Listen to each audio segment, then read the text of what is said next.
Welcome back to the mysterious world, unraveling the secrets.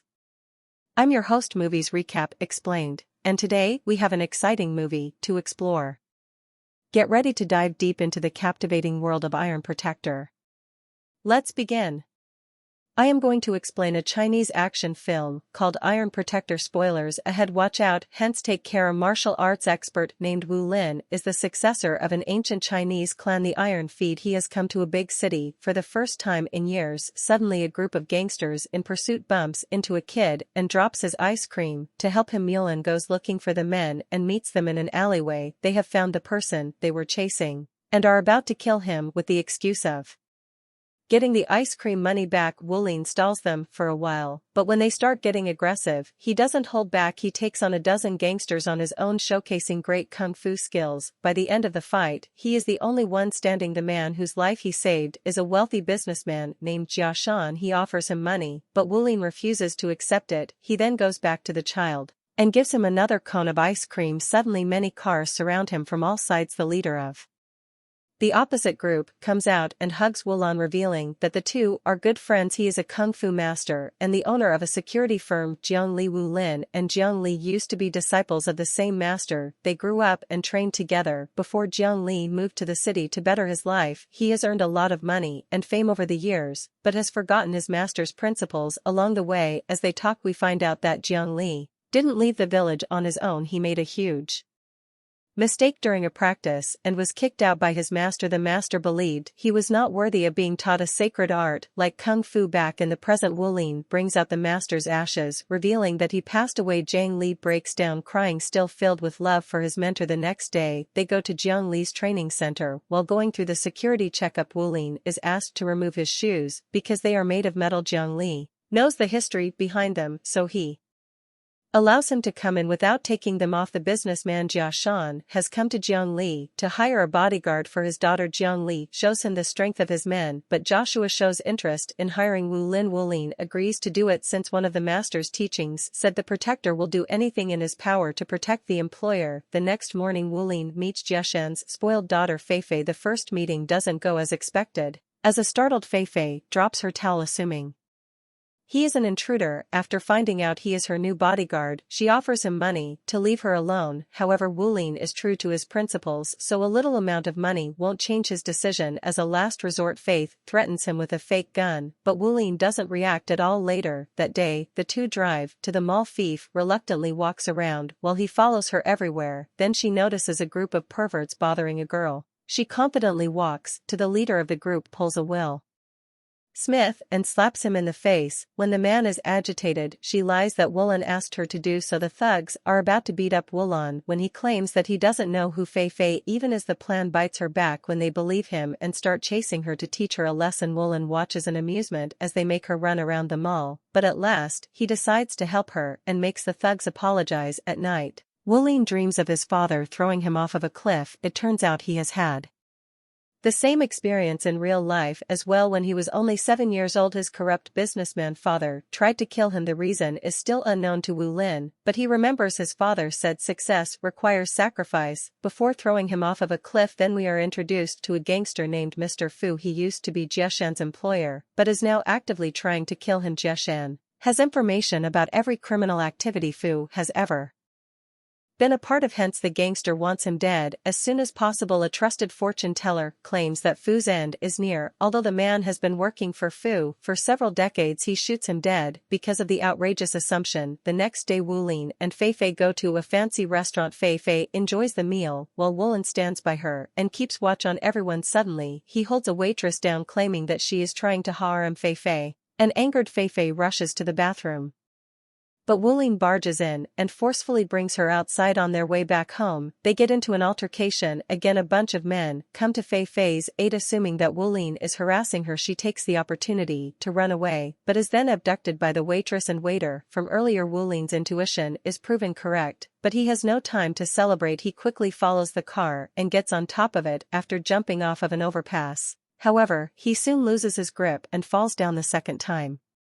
He doesn't bother jumping on it but faces it head-on. After stopping it and fighting the masked kidnapper, he manages to run away with Fei-Fei. When they reach home, Fei-Fei asks him how he knew the waiter and waitress were one of the abductors. Wu-Lin replies that he has trained himself to learn body language. A person can lie, but their movement shows how nervous, excited, or angry they are. Fei-Fei also reveals that she has had several bodyguards. Growing up, she never had privacy and the freedom to do things as she liked, hence, she started to hate all the bodyguards in general. In the end, she adds that Wu-Lin is not as bad as the other ones. Before going to bed, Fei-Fei looks at her family photo and cries over her late mother's memory. Somewhere else, the gangster Fu sends his right-hand man to Jiang Li. The man wants Jiang Li to help them kill Jia-Shan. Although Jiang Li is skeptical, he agrees to help them. It turns out that when he first came to the city, Mr. Fu gave him a meal and helped him start the business. In turn, the gangster uses the trained bodyguards for his own good, but Jiang Li feels too indebted to retaliate. The next day, Jiang Li and Wu-Lin meet at a construction site. Jiang Li boasts about his knowledge of the real world that Wu-Lin has no idea about. He thinks he is better than Wu-Lin because he has connections with whom he maintains good relationships. On being asked to stop protecting Fei-Fei, Wu-Lin refuses. For the first time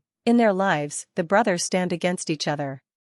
Jiang Li reveals that he is still bitter that Wu-Lin got the special boots and not him. Master always favored Wu-Lin and thought he was a born fighter. Now that they have a chance, he wants to test who out of them is better. They get into a fist fight, but no one overpowers the other since they match in strength. A magic fist technique has always been Jiang Li's specialty. Using it, he punches Wu-Lin on his chest and slams him to the wall. In the end, Jiang Li declares they are no longer brothers and walks away. Following the encounter, Wu-Lin takes Fei-Fei to a secluded house by a beach. They spend their days practicing kung fu together. Wu-Lin reveals that the boots he wears are 25 kilos each. He has been wearing them for the past 8 years in an attempt to master a technique called the 108 kicks. When he takes the boots off, he will be stronger than ever. Wu-Lin has been watching Dragon Ball Z. Then one day, Jiang Li's people find out Wu-Lin and Fei-Fei's location, but Jiang Li knows that his trainees are not even close to Wu-Lin's expertise. He gives them large handcuffs to use in their favor. During the fight, they attack at night when Wu-Lin is least expecting it. The couple runs into the woods where Wu-Lin is busy fighting the intruders. Taking the opportunity, 2 of the gangsters kidnap Fei-Fei and bring her to a warehouse. Wu-Lin follows them, but accidentally sets foot in a trap with a handcuffed tied to his already heavy leg. He has a hard time fighting them. Still, he knocks out several men and gives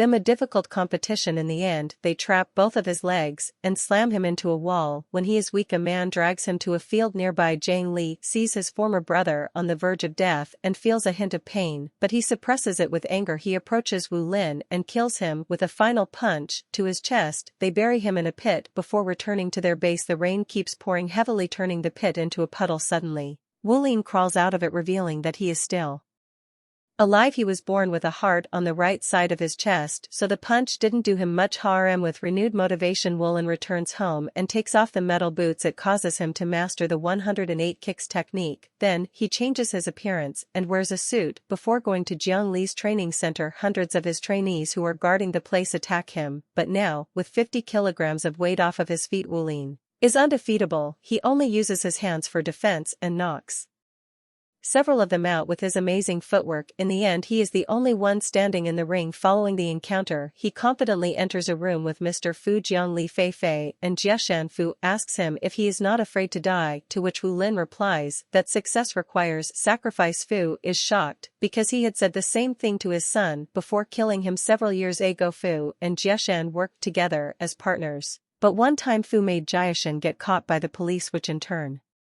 caused the death of his wife. Ever since then, Jia-Shan has been looking to take revenge on Fu. Fu loved his son Wu-Lin dearly until one day he witnessed Wu-Lin chasing an animal away just by staring at it. Fu's trusted fortune teller told him that his son would be the end of him and his career. That was the reason why he tried to kill Wu-Lin even though he was just a kid. Fu laughs at his fate, thinking that the fortune teller was right all along. He fires at Wu-Lin, but this time Jiang Li stops him. He is tired of being a pawn in Fu's illegal activities. He claims that he wants to fight Wu-Lin and give him a chance to showcase the power of the 108 kicks. They get into yet another battle where Jiang Li has an upper hand because of the strength magnifying gloves he is wearing. As the fight proceeds, Wu-Lin slowly starts to overpower him, but when Jiang Li is about to be defeated, Fu shoots him dead. With his final breath, he asks Wu-Lin to live on and maintain the legacy of the Iron Feet clan now only. Wu-Lin and Fu are the ones left alive, seeing his death right in front of him. Fu tries to make amends with Wu-Lin, but his attempt fails. Wu-Lin launches at him ready to end his life, but decides otherwise. He's always fought fairly, and killing the opponent is against the master's rule. He doesn't want to swoop down to Fu's level, so he lets him be with his ruined business. In the last scene, we see Wu-Lin spreading Jiang Li's ashes in the air. The moral of the story today is that fortune tellers are full of. That's all for today's episode of The Mysterious World, Unraveling the Secrets. Thank you for joining me on this captivating journey through Iron Protector. Remember to like, comment, and subscribe to our channel for more intriguing movie explanations. Until next time, keep exploring the mysteries that lie within the world of cinema.